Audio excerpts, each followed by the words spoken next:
ॐ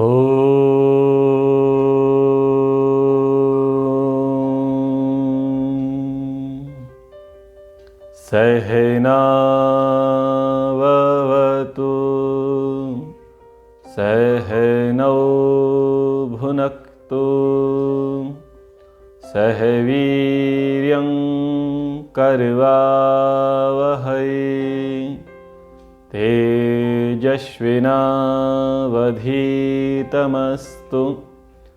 मा विद्विषावहै। ओम शांति शांति शांति।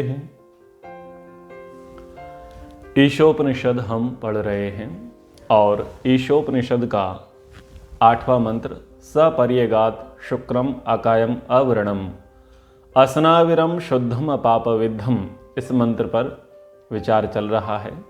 आज हम शुद्धम शब्द पर विचार करेंगे। सपर्यगात इस पर विचार हो चुका, शुक्रम पर विचार हो चुका, अकायम अव्रणम असनाविरम, इन तीनों पदों पर 4 कक्षाओं के माध्यम से विचार हो चुका है।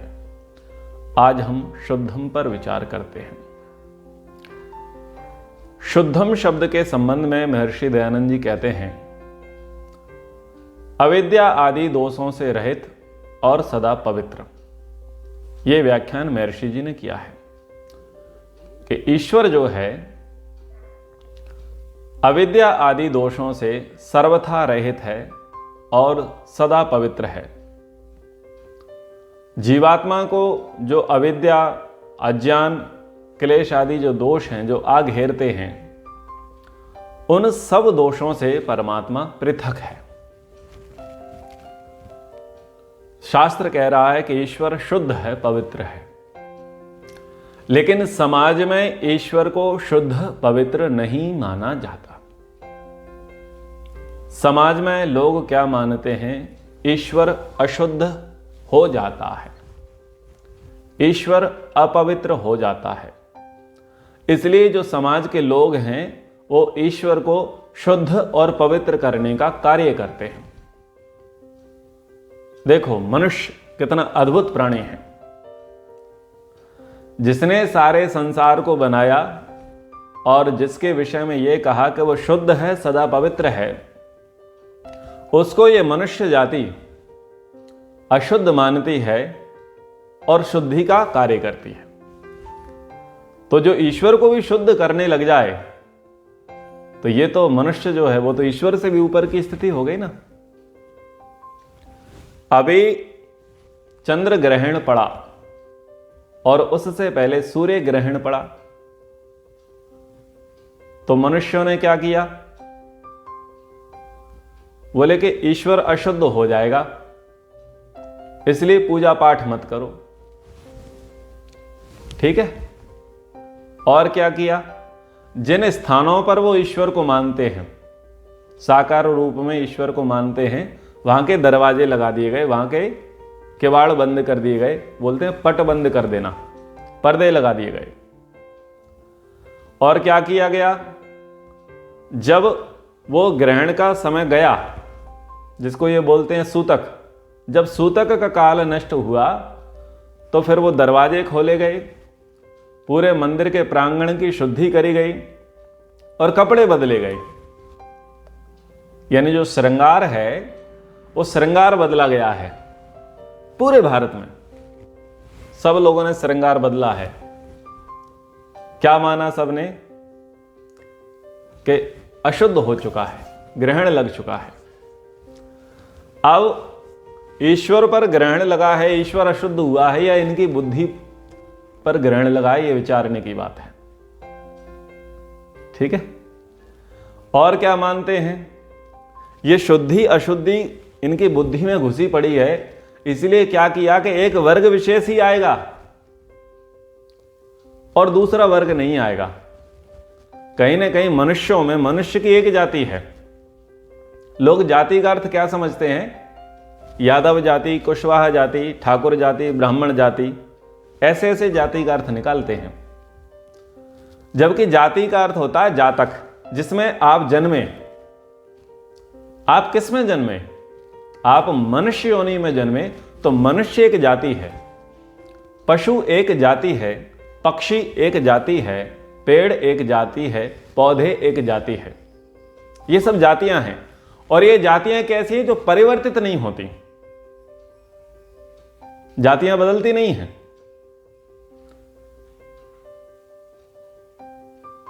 मनुष्य मनुष्य ही रहेगा। यदि एक बार उसने मनुष्य योनि में जन्म ले लिया तो उस मनुष्य को आप गधा, कुत्ता, बैल नहीं कह सकते, पेड़ नहीं कह सकते, पत्थर नहीं कह सकते। उपमा दे देंगे गुणकर्म स्वभाव के आधार पर वो बदलेगा नहीं। जब तक उसका शरीर नहीं छूटेगा तब तक उसकी जाति परिवर्तित नहीं होती। लेकिन इस भाव को ना समझते हुए उन्होंने ऊंच नीच का भाव, छुआछूत का भाव, अस्पृश्यता का भाव मन में लेकर के आए और क्या कहा कि एक विशेष वर्ग है जो सदा पवित्र है, वो तो पूजा पाठ करेगा, वो तो मंदिरों में प्रवेश करेगा, लेकिन ये जो दूसरा वर्ग है ये सदा अपवित्र है। इसके मंदिर में प्रवेश करने से हम सब अपवित्र हो जाएंगे। हम सब में कौन अपवित्र हो गया? वो जो नेता बन रहे थे वो भी अपवित्र हो रहे हैं, और वो क्या मान रहे हैं कि जिसकी वो पूजा कर रहे हैं वो भी अपवित्र हो रहे हैं। और मैंने तो स्वयं ने ऐसा देखा कि जब वो छोटी जाति का व्यक्ति, जाति शब्द प्रयोग कर रहा हूं लौकिक भाषा में, कि जो शेड्यूल कास्ट, ट्राइबल है कास्ट का बंदा है, वो यदि मंदिर में प्रवेश कर गया तो बाद में पुजारी जी मंदिर को धो रहे हैं। यदि उसने कुछ प्रसाद चढ़ा दिया है, कुछ फूलों मालाएं चढ़ा दी हैं, तो फिर वो श्रृंगार बदला जा रहा है, मूर्ति को धोया जा रहा है, गंगा जल लाया जा रहा है, पंचामृत लाया जा रहा है, ये सब ला करके वो धोया जा रहा है। तो मूर्खता की अति इस भारत में हुई है, और उसके कारण से क्या हुआ? वर्ग संघर्ष बढ़ा, जातीय संघर्ष बढ़े, ईश्वर को मानने ना मानने पर संघर्ष बढ़ गए। यदि वेदोक्त ईश्वर को माना होता, वेद में जिस प्रकार से ईश्वर को कहा गया होता, तो इतना बड़ा संघर्ष, इतना बड़ा मतभेद समाज में नहीं आता। वेद में कहा ईश्वर सदा पवित्र है, शुद्ध है। लेकिन ईश्वर के जो ठेकेदार बने, मुक्ति दिलाने वाले जो ठेकेदार बने, उन ठेकेदारों ने एक बहुत लंबी खाई, बहुत लंबी दीवार खींच दी, ये शुद्ध है और ये अशुद्ध है। इसलिए उनको नजदीक आने से, निकट आने से उनको रोक दिया गया। थोड़ी देर के लिए उसी मूर्ति पूजा की बात कर लेते हैं। जो ये कहते हैं कि ये वर्तमान में शुद्ध है, क्या उन्होंने उस मूर्ति का निर्माण किया था? प्रायः वो मूर्तिकार तो उसी जाति से आते हैं ना, जिनको आज आप मंदिर की चौखट पर नहीं आने दे रहे।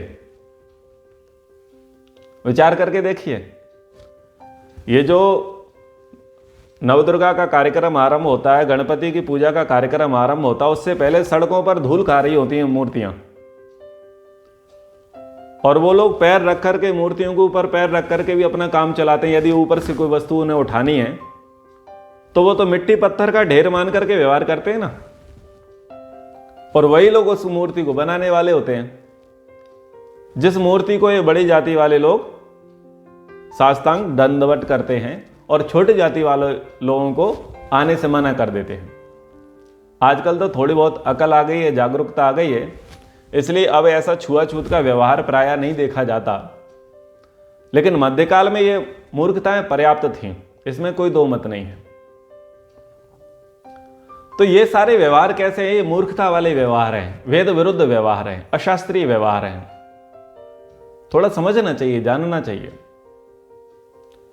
और दूसरा, जिसको आप ईश्वर मानते हैं, जिस मूर्ति को आप ईश्वर मानते हैं, उस पर तो कोई प्रभाव पड़ने वाला नहीं है ना। चाहे छोटी जाति वाला उसे छू ले या बड़ी जाति वाला छू ले, उसे कोई प्रभाव पड़ेगा क्या? उसे तो कोई प्रभाव पड़ने वाला नहीं है। लेकिन प्रभाव पड़ता है आपके गुरूर को, आपके अभिमान को, आपके ईगो को, आपके घमंड को। उसको ज्यादा ठेस लगती है। वो तो सामने से नहीं कह रहा है कि तुम मुझे नहीं छू सकते। थोड़ी देर के लिए मूर्ति पूजा साकारवाद की बात मान लें तो जो लोग हुए, जिस कालखंड में हुए, क्या उन्होंने जो जिनको अछूत माना गया, अस्पृश्य माना गया, छोटी जाति का माना गया, उनका आतिथ्य उन्होंने स्वीकार नहीं किया क्या? क्या वो केवल बड़ी जाति के लोगों के ही पूजनीय बने रहे? मैं इस प्रसंग में 2 घटना आपको सुनाता हूं कि श्री रामचंद्र जी ने शबरी के घर का आतिथ्य स्वीकार किया। शबरी तो छोटी जाति की थी, और श्री कृष्णचंद्र जी ने दुर्योधन के घर का भोजन स्वीकार नहीं किया। वो तो बड़ी जाति का था, राजा था। तो इतिहास उठा करके देखते नहीं है और मूर्खता ईश्वर के नाम पर समाज में प्रचारित कर देते हैं। खैर, अब दूसरे प्रसंग पर आते हैं। ईश्वर शुद्ध है, सदा पवित्र है। यह प्रसंग तो इसलिए लेने पड़ते हैं ताकि बातें लोगों को समझ में आए। तो ईश्वर शुद्ध है, सदा पवित्र है, लेकिन व्यक्ति की बुद्धि तो सदा पवित्र नहीं है ना। व्यक्ति अपनी बुद्धि से मन मुताबिक व्याख्याएं कर लेता है, मनमाना व्यवहार सोच लेता है। वो सोचता है कि ईश्वर है तो सर्वव्यापक, लेकिन अशुद्ध वस्तु में नहीं है। जहां जहां पर शुद्धि है केवल वहां वहां पर है, अशुद्धि में ईश्वर नहीं है। वो ऐसा मान लेता है। यह बात अलग है कि कभी ना कभी वो निर्विकार बोल देता है, कभी कभी वो निर्विकार मान लेता है, लेकिन निर्विकार शब्द क्या, उसका अर्थ उसकी बुद्धि में घुसता नहीं है। निर्विकार शब्द का अर्थ है जिसमें कोई विकार ना आए। और विकार किसे कहते हैं? घटना, बढ़ना, सड़ना, गलना, इसी को तो विकार बोलते हैं। तो जब ईश्वर को आप जो साकार मानने वाले हैं, जो मूर्ति पूजक हैं, वो भी ईश्वर को निर्विकार कहते हैं। जब आप निर्विकार कह रहे हो तो शब्द पर चिंतन तो करो कि निर्विकार का अर्थ क्या निकल करके आ रहा है। लेकिन नहीं, जैसी खुद की बुद्धि है वैसा वो ईश्वर को मान बैठते हैं कि जैसे शुद्ध शुद्ध वस्तुएं आपको पसंद हैं, रुचिकर हैं, और अशुद्ध वस्तुएं आपको पसंद नहीं, आपको अरुचिकर लगती हैं, बस वैसे ही आप क्या मान लेते हैं कि ऐसे ईश्वर को भी शुद्ध पसंद है और अशुद्ध पसंद नहीं है, ऐसा मान लेते हैं। और ऐसा भी क्या मान लेते हैं कि वो केवल शुद्ध वस्तुओं में है, शुद्ध के लिए प्रीति करता है, अशुद्ध के लिए वो अप्रीति करता है, ऐसा मान लेते हैं। रसगुल्ले में, गुलाब जामुन में, मिठाई में ईश्वर है, इसमें मानने में कोई आपत्ति नहीं है। सुगंधित फूलों में ईश्वर है, इसमें मानने में कोई आपत्ति नहीं है व्यक्ति को। लेकिन मलमूत्र में ईश्वर है, भले है, कैसी बातें करते हो, ये नहीं जमेगा उनको। उनको क्यों नहीं जमेगा? कि खुद को नहीं जम रहा। हम अशुद्धि, दुर्गंध, जो गंदा है, मैला है, हम उसे पसंद नहीं करते। हम सुगंध को, सुंदर को पसंद करते हैं। ये तो हमारी बुद्धि है ना, हम विकारी हैं। इसलिए स्वरूपता हम भी ठीक है, शुद्ध हैं, बुद्ध हैं, मुक्त हैं, नित्य हैं, लेकिन निमित्त के कारण से हम ये भेद कर लेते हैं ना शुद्धि अशुद्धि का। लेकिन ईश्वर तो ऐसा नहीं है ना। ईश्वर को क्या कहा? अविद्यादि दोषों से सर्वथा रहित। ये तो सामान्य अशुद्धियों की बात की है जो आप और हम लोग मानते हैं। ये सारी शुद्धियां और अशुद्धियां हमारी बुद्धि की अपेक्षा से हैं। हम शाकाहारी लोग शाकाहार को शुद्ध मानते और मांसाहार को अशुद्ध मानते हैं, लेकिन मांसाहारी लोग तो मांसाहार को अशुद्ध नहीं मानते ना। तो ये तो हमारी बुद्धि की अपेक्षा है, ये तो हमारी व्यक्तिगत मान्यता है कि हम किसे शुद्ध मानेंगे और किसे अशुद्ध मानेंगे। पुरुष स्त्री के स्वरूप को कैसा मानता है? शुद्ध मानता है। और स्त्री पुरुष के शरीर को कैसा मानती है? शुद्ध मानती है। लेकिन वैरागी क्या मानता है? मलमूत्र से सना हुआ हाड़ मांस की गठरी। भोगी की दृष्टि अलग है और योगी की दृष्टि अलग है। भोगी शरीर को शुद्ध मान रहा है और योगी शरीर को क्या मान रहा है? मलमूत्र से सना हुआ, यही मानता है। तो ये तो अपना अपना दृष्टिकोण है। अपने दृष्टिकोण से ईश्वर के गुणकर्म स्वभाव को जांचना ठीक नहीं है। ईश्वर के गुणकर्म स्वभाव, ईश्वर की स्थिति अलग है, हमारी स्थिति अलग है। क्यों? क्योंकि हम अविद्याग्रस्त हैं। हम अविद्या, अस्मिता, राग, द्वेष, अभिनिवेश, ये जो 5 क्लेश हैं, इन क्लेशों से ग्रसित होते हैं। इनसे ग्रसित होने के कारण हम बहुत सारी चीजों को अच्छा मानते हैं और बहुत सारी चीजों को बुरा मानते हैं। और इसके विपरीत, जिनको हम अच्छा मान रहे होते हैं उसको दूसरे लोग बुरा मानते हैं, जिनको हम बुरा मानते हैं उसको दूसरे लोग अच्छा मानते हैं। लेकिन ऐसे अविद्या आदि दोष ईश्वर में नहीं है। ईश्वर ना तो राग करता है, ना ईश्वर द्वेष करता है। जब राग होता है किसी वस्तु या व्यक्ति में, तो हम उसे क्या मानते हैं? दूध का धुला हुआ, शुद्ध, साफ, पवित्र मानते हैं। और जब हम उससे द्वेष करने लग जाते हैं तो उसकी शुद्धता, उसकी पवित्रता में भी हमको दोष दिखाई देने लग जाता है। आप माताएं हैं और जो YouTube के माध्यम से सुन रही हैं वो भी माताएं होंगी। क्या आपको अपना बच्चा अशुद्ध लगता है? जिसको आपने 9 महीने गर्भ में रखा, जब आप उसे सुलाती हैं तो वो मल विसर्जित कर देता है, मूत्र विसर्जित कर देता है, आपको वो अशुद्ध लगता है क्या? आपको वो अशुद्ध नहीं लगता, क्योंकि वो आपका अपना है, आपका उसके प्रति राग है। लेकिन पड़ोसी का बच्चा बताओ, आपको अशुद्ध लगेगा या नहीं लगेगा? पड़ोसी का बच्चा आपको अशुद्ध लगेगा, क्योंकि वो पड़ोसी का है, आपका नहीं है। आपका बेटा आपके लिए सदा पवित्र दिखेगा, अच्छा दिखेगा। यानी आपका जिनके प्रति राग है, उसके दोष भी होंगे तो भी वो आपको शुद्ध पवित्र दिखाई देगा।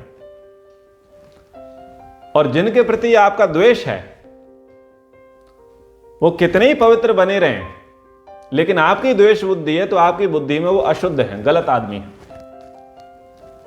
तो ये तो मनुष्य के व्यवहार हैं, ऐसे व्यवहार ईश्वर के नहीं हैं। अविद्या आदि दोषों से सहित हमारे व्यवहार होते हैं। ईश्वर अविद्या आदि दोषों से रहित है, इसीलिए वो शुद्ध है, सदा पवित्र है। हमारे किसी प्रकार से जल छिड़कने से, किसी प्रकार के स्नान कराने से, किसी प्रकार के धूप दीप देने से वो अशुद्ध से शुद्ध नहीं हो जाएगा।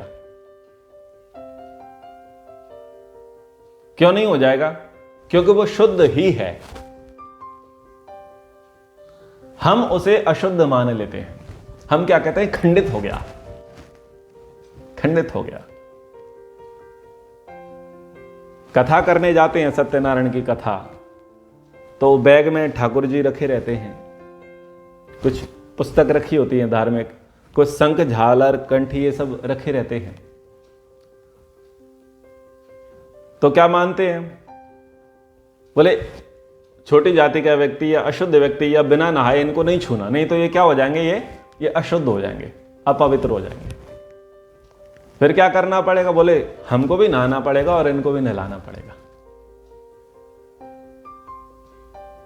समझ में आ रहा है?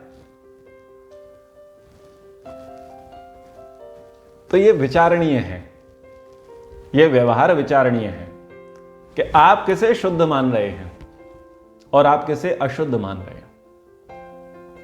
तो प्रसंग है कि अविद्या आदि दोषों से रहित, ईश्वर अविद्या आदि दोषों से रहित है। लेकिन यहां तो पूरा कुल खानदान अविद्याग्रस्त है ना। एक तो ईश्वर को शुद्ध है, उसको अशुद्ध मानते हैं। दूसरे उसके पूजा पाठ में शुद्धि अशुद्धि देखते हैं। और इनका व्यापार, इनका प्रपंच यहां भी समाप्त नहीं हुआ। उनके जीवन वृत्त इतिहास को भी वो शुद्ध और अशुद्ध मानते हैं।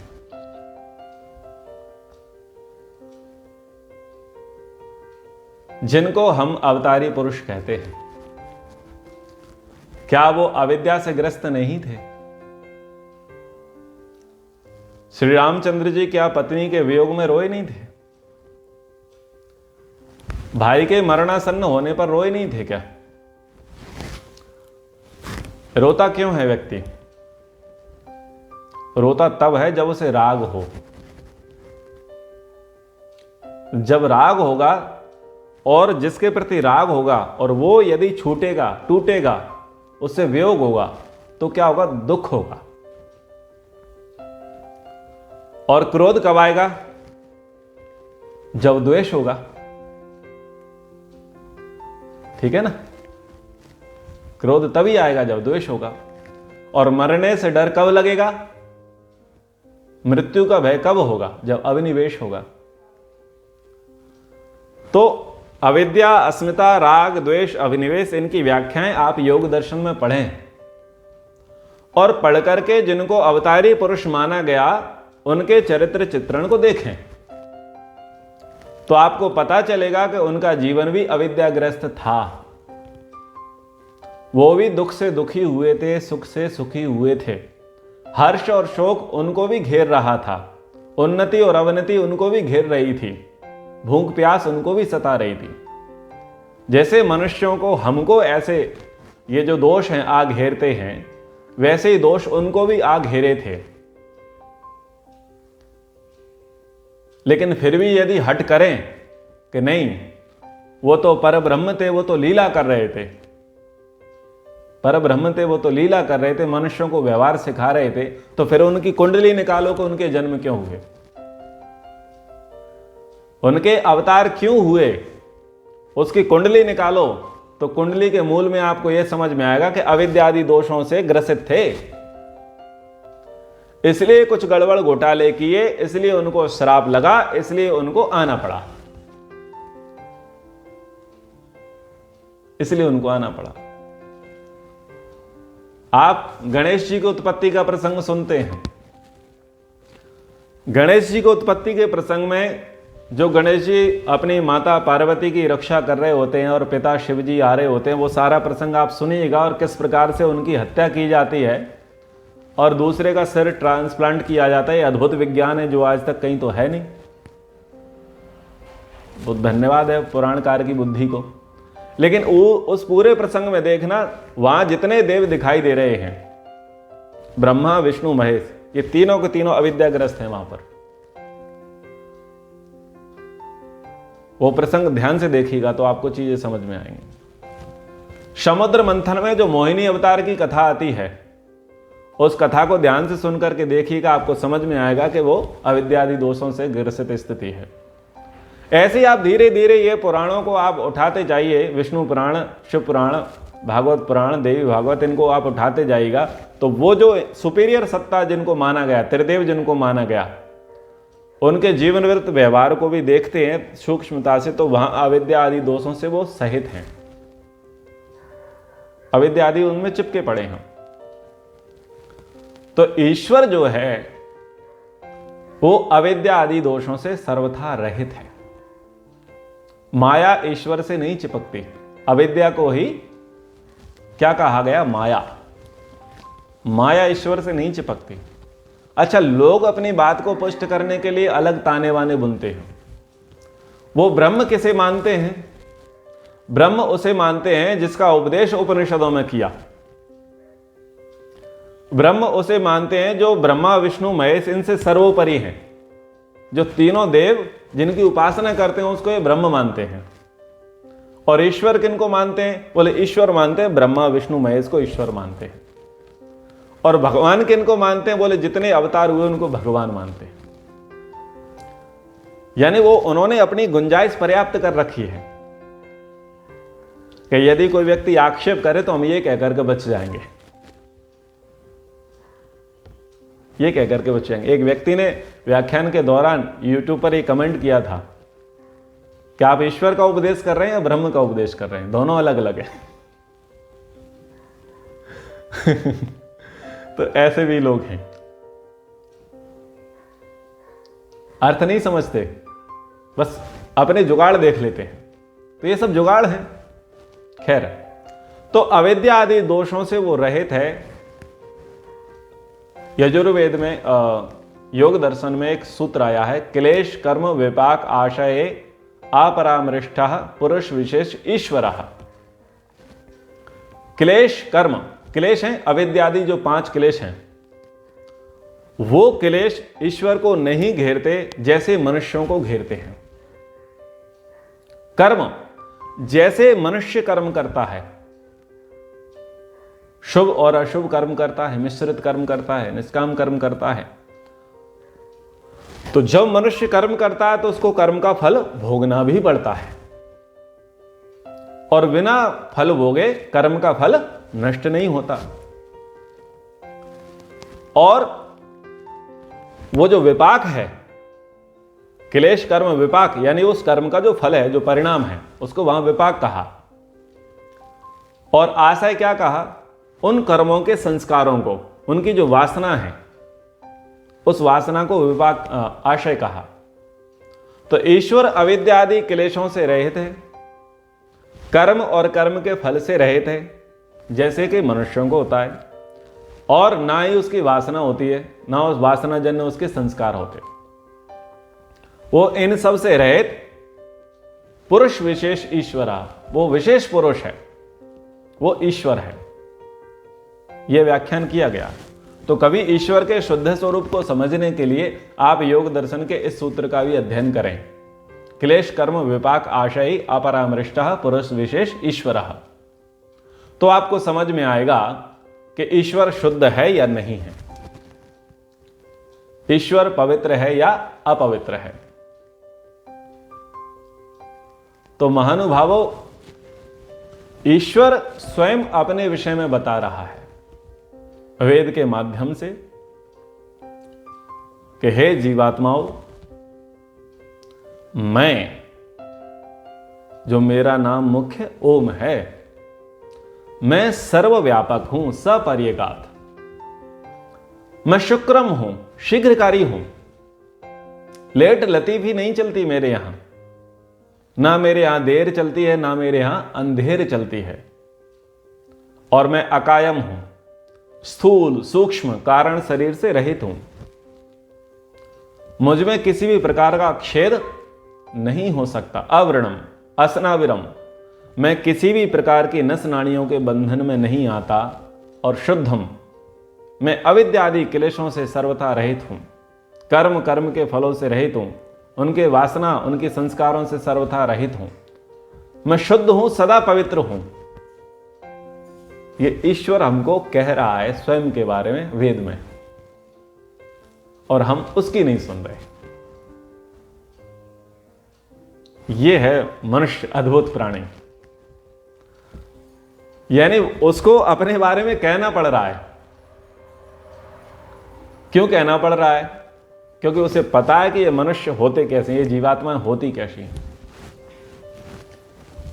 जैसे कि अभी कुछ दिन पहले कक्षा में एक भाई जी ने कहा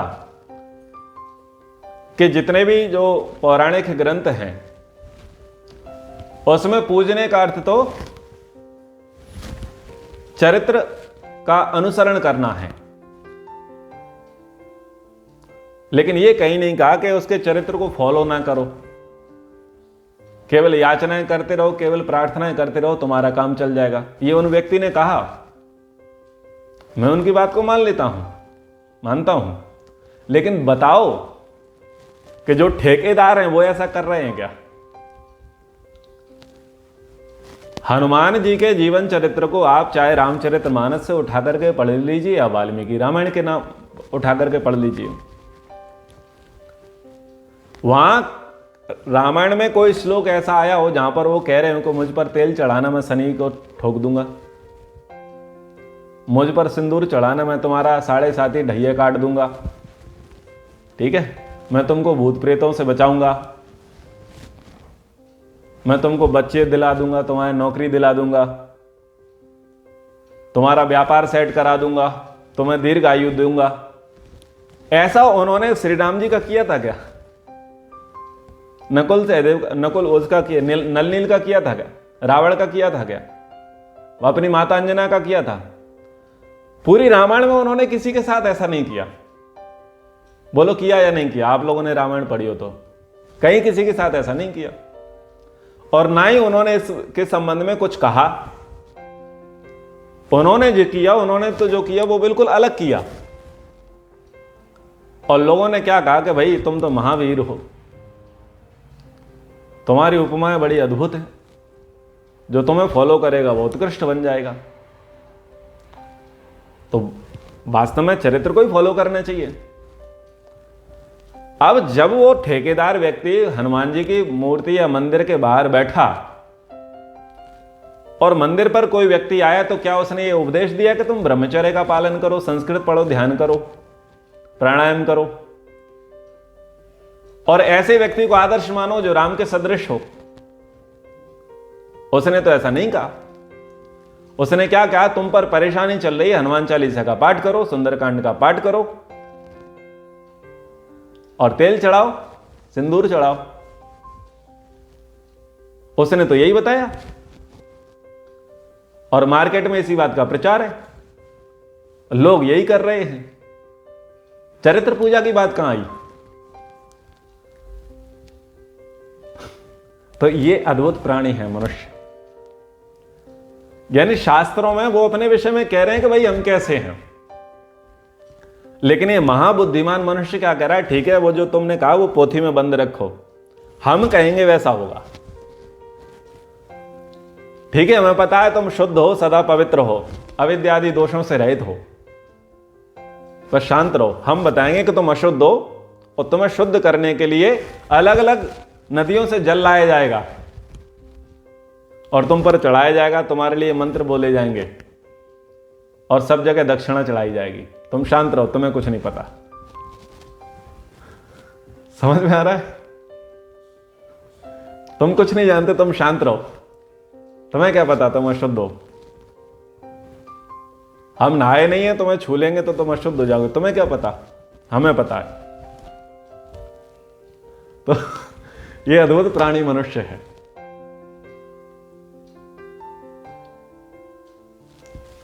घरों में होता है भाई, सब नहा लिए, बोले भगवान तो बिना नहाए बैठे हैं, ऐसे बोलते हैं, बिना नहाए बैठे हैं भगवान, क्या करो? बोले जो जो नहा लिया हो भगवान को नहला दे, भगवान तुम्हारा भला करे। मतलब तुम नहलाओगे तभी वो नहाएगा, जब तक वो नहा नहीं सकता बेचारा, वो शुद्ध रहेगा, पवित्र रहेगा। तो ये अद्भुत भाव लोगों के हैं, समझने चाहिए। तो शास्त्रों में पढ़ें, उपनिषदों को पढ़ें, दर्शन शास्त्रों को पढ़ें, ब्राह्मण ग्रंथों को पढ़ें, उपवेदों को पढ़ें, वेदों को पढ़ें, वैदिक प्राचीन इतिहास ग्रंथों को पढ़ें। वहां पढ़ेंगे तो समझ में आएगा ईश्वर कैसा है, और समाज में ईश्वर के विषय में सर्वथा शीर्षासन है, उल्टी गंगा बह रही है समाज में। लेकिन आप दिग्भ्रमित हो जाते हैं, आप बोलते हैं अच्छा तो ये सब लोग इतना कर रहे हैं, ये सब पागल हैं। आप अंत में ये बात कह करके निग्रह स्थान में आते हैं, वितंडा करते हैं। अच्छा, ये जो बड़े बड़े पैसे वाले लोग, बड़े बड़े सेठ लोग, जो बड़े बड़े अवार्ड जीते हैं, वो लोग भी इस काम को कर रहे हैं, ये गलत है, ये मूर्ख हैं, ये पागल हैं, ऐसे आर्गुमेंट करते हैं। तो उत्तर है हां, पागल है, ढोर है, निसंक ढोर, मूर्ख हैं। क्यों? क्योंकि धर्म के संबंध में नहीं जानते। पैसा कैसे कमाना ये उन्हें पता है, परिवार कैसे चलाना ये उन्हें पता है, दुनियादारी में अपनी प्रतिष्ठा कैसे करनी ये उन्हें अच्छे से पता है। लेकिन अध्यात्म के संबंध में, धर्म के संबंध में, ईश्वर के संबंध में वो उस पाठशाला में एक कदम चढ़े ही नहीं, एक दिन भी नहीं गए। तो जिस क्षेत्र में वो बिल्कुल पढ़े ही नहीं है, तो उस विषय में वो अपना क्या विचार व्यक्त करेंगे? उस विषय में तो यही होगा, देखा देखी करेंगे। तो ये सब लोग देखा देखी कर रहे हैं, चाहे जिसने पीएचडी कर रखी हो, डीलिट कर रखी हो और बड़े पद्म भूषण मिल गए हों और विश्व में बड़े बड़े कीर्तिमान स्थापित कर लिए हों, लेकिन यदि वो अध्यात्म को नहीं जानते, वेदोक्त ग्रंथों को नहीं जानते, ईश्वर को नहीं जानते, तो वहां वो अनपढ़ हैं, निपढ़ हैं, मूर्ख हैं, अशिक्षित हैं, ये मान करके ही चलो। महर्षि मनु जी कहते हैं, देखो ऋषि लोग एक विषय कहते हैं और एक विषय से बहुत सारी चीजें समझ लेनी चाहिए। कहते हैं वो गवाही के संबंध में कहते हैं कि एक तरफ असंख्य मूर्ख लोग खड़े होकर के एक बात को कह रहे हो और एक तरफ वेदविद व्यक्ति कह रहा हो, पंडित व्यक्ति कुछ कह रहा हो, तो पंडित की बात यानी वेदविद व्यक्ति की बात सर्वोपरि रहेगी उन मूर्खों की अपेक्षा। तो इससे आप यही अर्थ निकालिए कि दुनिया में जितने लोगों ने पोथियां लिख दी, अपने अपने पुराण बना ली, अपनी अपनी पुस्तकें बना ली, अपने तरीके से थीसिस लिख दी, वो चाहे कितने ही लोग हों, और एक तरफ वेद की बात, तो वेद की बात सर्वोपरि है, व्यक्ति की बात सर्वोपरि नहीं है। तो वेद ही सर्वोपरि है। वेदों की ओर लौटो, बैक टू वेदास। जहां वेद है वहां वेदना नहीं है, और जिसके यहां वेद नहीं है वो वेदनाओं से भरा रहेगा। तो शुद्धम शब्द पर हमने विचार किया। आगे हम अपाप विद्धम शब्द पर विचार करेंगे। कक्षा को हम यहीं पर विराम करते हैं। इति ओम शम।